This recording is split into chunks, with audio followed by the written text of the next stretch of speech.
Of an architect कुक्स। आज हम बनाने जा रहे हैं एक बहुत ही मजेदार ब्रेड की रेसिपी। This is the pull apart bread. You really don't need to slice this bread. जब ये ब्रेड बनती है तो आप बस यूं हाथों से इसके स्लाइसेस अलग कर सकते हैं। और सबसे मजेदार बात है कि ये बनेगी होल व्हीट से, बहुत सारे फ्लेवर्स होंगे इसमें, and we will not use yeast. झटपट बनती है ये ब्रेड, और जब बनती है इतनी मजेदार खुशबू आती है कि मन करता है उसी समय खा जाए। तो आइए मैं बताती हूँ कि ये बहुत ही इंटरेस्टिंग एंड हेल्दी ब्रेड बनाने के हमारे इंग्रेडिएंट्स क्या हैं। सो पुल अपार्ट ब्रेड बनाने के लिए सबसे पहले यहाँ पर मेरे पास है होल व्हीट आटा। ये मेरे पास बाय मेजर है 1.5 कप्स एंड 1 टेबलस्पून। एंड इसके साथ I have put some whole wheat atta aside just in case I need to use it when I am kind of जब मैं डो बना रही हूँ, अगर for some reason I want some extra तो थोड़ा सा एक्स्ट्रा। यहाँ पे I have 3/4 cup of lukewarm milk. We have 2 tablespoons of melted butter. We have a tablespoon of sesame seeds, some salt to taste, 1 tablespoon of white vinegar, 2 tablespoons of oil with roasted garlic. This is about 1 tablespoon of thinly chopped garlic जिसको मैंने oil में actually fry कर लिया। पहले इसी oil में मैंने 1 tablespoon finally chopped onion fry किया, अनियन को निकाला कैरामलाइज करके, उसी में ये गार्लिक फ्राई किया, एंड वही वाला ऑयल है ये यूज कर रहे हैं which has full of flavours. I have about 1 tablespoon of chopped coriander, 1 teaspoon से थोड़ा सा ज़्यादा मेरे पास है oregano, 1 teaspoon red chilli flakes, 2 tablespoons of honey, 1 teaspoon of baking soda, and some milk for kind of washing the bread before I put it to bake. While I started this whole process, I've put my OTG to preheat on bake mode at 150 degrees. सबसे पहले अब हम क्या करेंगे कि जो हमारा vinegar है 1 टेबलस्पून, उसको हम ल्यूकवार्म मिल्क में डाल के इस तरह छोड़ देंगे. This takes about a little while to curdle. In the meantime we'll prepare our bread loaf. तो यहाँ पे मैं थोड़ा सा इसको ऑयल कर लूंगी. ऑयल करने के बाद I just put a piece of parchment paper on the base. This just helps to kind of be able to take the bread out very simply and easily. Parchment paper अगर आपके पास ना हो तो आप उसको हल्का सा फ्लावर से डस्ट भी कर सकते हैं. That's it. It's the only purpose is that आपको ब्रेड निकालने में बाद में मुश्किल ना हो. वंस दिस इज डन, अब ये देखिए हमारा मिल्क भी कर्डल हो गया. इस मिल्क में अब हम डाल देंगे अपने flavours. That is the all of the oil, the flavored oil along with the garlic, the onion, salt जो है वो हम अपने फ्लावर में डालेंगे, and the baking soda also I'll add to the flour. honey जो है वो मैं अपने मिल्क में ऐड कर दूंगी. बाकी जो सीजनिंग है उसमें से about 1/2 teaspoon I'll add to the melted butter. Rest of it I'll add to the milk mixture. Again oregano, 1/2 teaspoon to the melted butter, rest of it to the milk mixture. अब हम लोग क्या करेंगे कि जो ये हमारे dry चीज़ें हैं तीनों, उनको हमने अच्छे से मिक्स कर लेना है. आटा, baking soda and salt. And जो वेट मिक्सचर है सारा, इसको भी हमने अच्छे से मिक्स कर लेना है. Now what we do is all of this dry mixture I will simply add into the wet one, and with the help of a fork इसको मैं अच्छे से एक बार मिक्स कर लूँगी. अब यहाँ पर क्या है ना कि आपको ये सारा प्रोसेस थोड़ा सा जल्दी करना है, क्योंकि एक बार जो विनेगर है in the milk and it comes into contact with the baking soda, तो जो प्रोसेस है लेवनिंग का वो स्टार्ट हो जाता है. So we don't really want to wait very much longer. And once you feel कि ये सारा जो है आपका फोक से अच्छे से एक साथ हो गया है, then what we do is कि हम ये फोक को हटा के साइड में कर देंगे. And now we'll use a hand to kind of lightly knead this dough. बहुत ज़्यादा डो हमको नीड नहीं करना है. और इसी टाइम के लिए I had kept this little of the wheat flour with me in case I needed it, but I don't think we need it. ये थोड़ा सा स्टिकी सा ही मिक्सचर बनता है, but it should be easy to handle. बस उतना ही हमें इसको नीड करना है, बहुत ज़्यादा इसको आपको नीड नहीं करना है. I don't think I need to add the wheat flour at all. So now what we do, अब आप केयरफुली देखो, it's a very interesting process. What I do is कि मैंने एक चकला लिया है, उस पर मैं ये अपना सारा का सारा डो पहले डाल लेती हूँ. And then I just kind of इसको एक इवन सा हम लोग ब्लॉक बना लेंगे.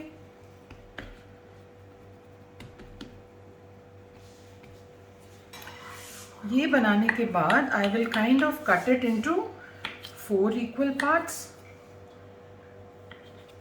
And then into 8 like this. ये बहुत एक्यूरेट आपको नहीं करना है, वी जस्ट वांट कि हमारा जो हर एक पार्ट है ना वो इक्वल बने, एंड देन हम हर एक के ये 2-2 पार्ट्स करते जाएंगे. And I will keep putting this quickly. बस इसमें थोड़ा सा जल्दी जल्दी करें, बहुत टाइम इसमें हम लोगों को वेस्ट नहीं करना है. सो इस तरह से आपको जैसे कन्वीनियंट हो, I like to do it this way, जैसे भी आपको कन्वीनियंट हो, काइंड ऑफ 16 इक्वल हम लोग इतने प्रोपोर्शन से इसके हमने 16 काइंड ऑफ इक्वल बॉल्स बना लिए. That's it. Now what we do कि हम एक बॉल लिया हमने, we place it on this and इसको हमने इस तरह से काइंड ऑफ ये जो तब इनफैक्ट दिस आई फॉरगॉट कि जो आपका चकला है इसको भी आप हल्का सा ऑयल कर लें सो दैट आपका कुछ भी इस पर चिपके नहीं. तो ये हमने इस तरह से रफली हमने इसका एक फ्लैट सी रोटी बना ली. एंड यहाँ पे जो मेरे पास ये मिक्सचर है, बटर मिक्सचर, ये मैंने पास में रखा. इस बटर मिक्सचर को मैं इस पे अच्छे से लिबरली लगा दूँगी. Again I take the second गोला and then the same thing. ये हमने बस हाथ से ही करते जाना है. Place it on top of this, again apply this on top.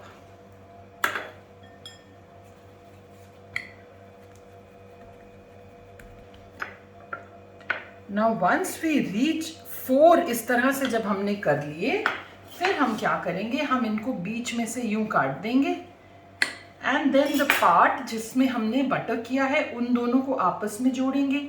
And then top पे अगेन हम लोग ये इस तरह से बटर मिक्सचर अप्लाई करेंगे और जो हमारी ये ग्रीस्ड डिश तैयार की है उसमें हम इस तरह से इसको सेट कर देंगे. So this was our first block of slices. इस तरह से अब मैंने अपने सारे all 16 blocks quickly we will kind of prepare. और इसको आप बहुत रफली करें. कोई पुल अपार्ट ब्रेड है, इट इज़ थोड़ा कोई छोटा हो, कोई बड़ा हो, टेढ़ा मेढ़ा सा हो, कोई फर्क नहीं पड़ता. बस इसको हल्का सा आप बस हाथ से यूं पतला करते जाएं और हर एक के बीच में एक एक layer of that butter mixture देते जाएं. That's about it. This was the last lot. इसको भी यूं हमने किया, इस तरह से एक के ऊपर एक रखा. एंड ये तो हमारी हो गई बेसिक ब्रेड रेडी. आप देख सकते हो कि ये ऑलरेडी कितनी प्यारी सी लग रही है कि बस अभी हम लोग इसको पुल अपार्ट कर लेंगे. इसके बाद इसके ऊपर हमने एक liberal coat of milk wash दे दिया. वेजिटेरियन ब्रेड है, we are not using any egg और एनीथिंग. मिल्क का वॉश देने से इसमें बड़ा अच्छा सा गोल्डन कलर आ जाता है. सो ऑल साइड्स हम लोग करीब अबाउट 2 टीस्पून्स के करीब इसमें मिल्क लग जाता है. आप अच्छे से ये कर दें. After this, we top it up with some green coriander just to make it look attractive and some sesame seeds. That's it. तो ये फटाफट हमें सारा प्रोसेस करना है. ये पूरा टाई अप करने में हमें 5-7 मिनट से ज़्यादा नहीं लगते. And now I'll put this bread to bake in the preheated oven. ये हमने डाल दी ब्रेड को अंदर in the middle of the rack and I put the lid off. In about 25 minutes what I will do is I put a piece of foil on top of the bread, क्योंकि तब तक जो top layer है वो हमारी अच्छे से brown हो जाती है. But we need to cook the bread a little further. But then finally at 50 minutes I will take out the bread and then I will tell you what to do next. So by the time our bread is baking, it's now time for the tip of the day. So friends, जैसा आप सब जानते हो, मैं अपने हर episode में एक ना एक आर्किटेक्चर या इंटीरियर से रिलेटेड टिप जरूर देती हूँ। आज का जो मेरा टिप है वो है इंटीरियर से related, and that is regarding the painting on the walls of a house. अगर आप कोई नया घर बना रहे हो और आपको वॉल्स पे पेंट करना है, तो नॉर्मली 2 to 3 कोट्स हम लोग देते हैं ओवर द प्राइमर। तो माय टिप इज कि मान लीजिए आपने प्राइमर के ऊपर 2 कोट्स देने हैं, तो आप प्राइमर देके 1 कोट तो पेंट करा दें, बट सेकंड कोट आप साथ ही साथ मत कराएं। Only after the finishing, after your fans have been put up, after your light fixtures have been put up, so that कोई भी स्मजेस अगर लगने हो वॉल्स पे वो सब हो जाए, उसके बाद ही आप second and final coat of paint कराएं। So that's the tip of the day. Final coat of painting should be done after the wall finishing and electrical fixtures finishing has been done. I'll see you again in about 50 minutes to show you what our pull-apart bread looks like. Till then, bye-bye. So friends, it's now been 50 minutes and at 20 minutes मैंने एक इस तरह से बस loosely एक piece of foil bread के ऊपर रख दी थी. Let us now take out this very nice smelling bread. Look at this beautiful looking bread. खुशबू तो इस समय इसकी इतनी प्यारी आती है ना, of all the spices and the garlic and the the butter mixture and all. But अभी we have to just let it rest. So what I'll do is कि वो जो मेरा butter mixture थोड़ा सा बाकी था, उसको मैं gently इसके ऊपर की surface पे अच्छे से कोट कर दूंगी। गरम ब्रेड पे ये कोट करने से एक फ़ायदा होता है कि जो ब्रेड है हमारी, वो ऊपर सरफेस उसका ड्राई नहीं होता।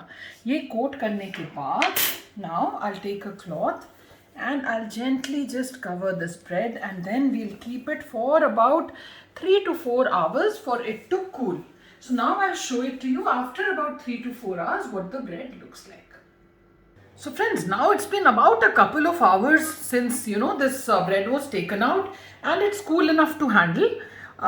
Ideally आप 1-2 घंटे और छोड़ दीजिएगा, लेकिन मैं अब आपको ये तोड़ के दिखाना चाह रही थी. I was getting restless, so I'm shooting this for you now.